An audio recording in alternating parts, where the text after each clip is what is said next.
એક દિવસ ભગવાન બેઠા બેઠા વિચાર કર્યો કે આ પરમ સત્ય એને માણસથી છુપાવીને રાખવું છે, તો ક્યાં રાખવું?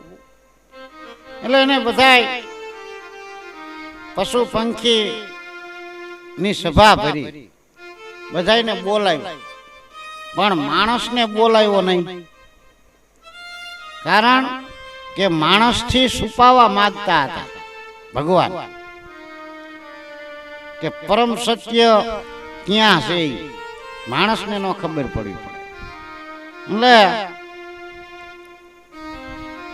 બધાય પશુ પંખીને ભેગા કરીને કીધું કે હવે આ પરમ સત્યને મારે રાખવું ક્યાં?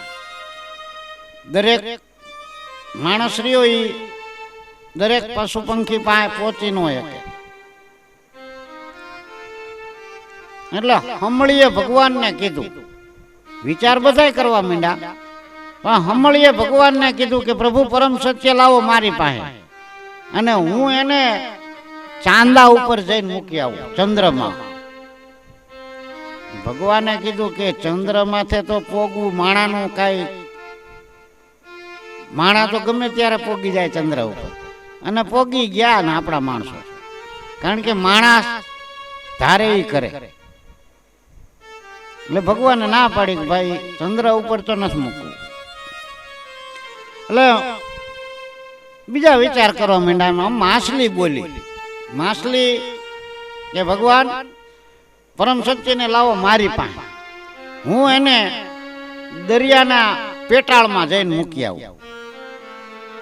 એટલે ભગવાન કે ના ભાઈ ના, દરિયાનું પેટાળમાં મનુષ્યને જાવું એ કઈ બહુ અઘરી વાત નથી. અને અત્યારે મનુષ્ય ક્યાંય પહોંચી ગયો પેટાળમાં, દરિયાના તળિયે જઈને મોતી વીણી આવે, એને ના પાડી. એટલે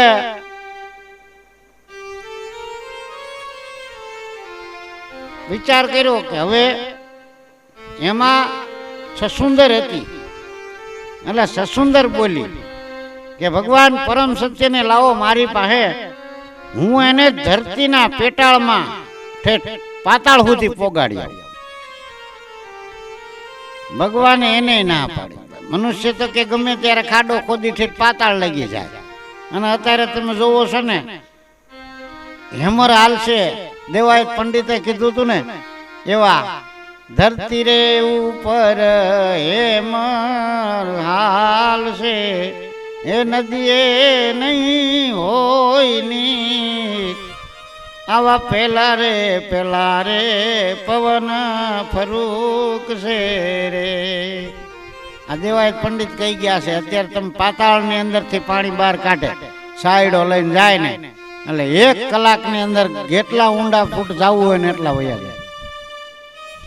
સુંદરે ને ના પાડી ભગવાને. પછી તો બધા પોતપોતાની રીતે કહેવા માંડ્યા, પણ ભગવાન બધાને નનૈયો જ કરે.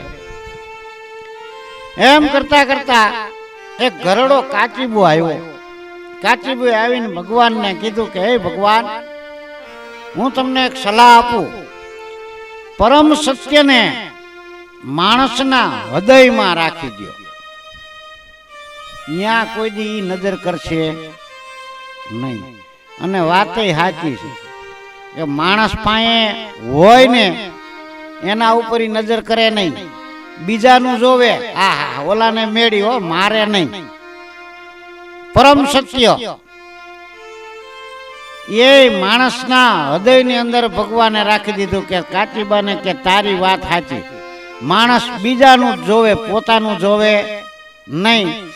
અને માણસ ભૌતિક સુખ હાટું થઈ અને પોતા પાસે જે પરમ સત્ય છે એને માણસ ભૂલી ગયો છે.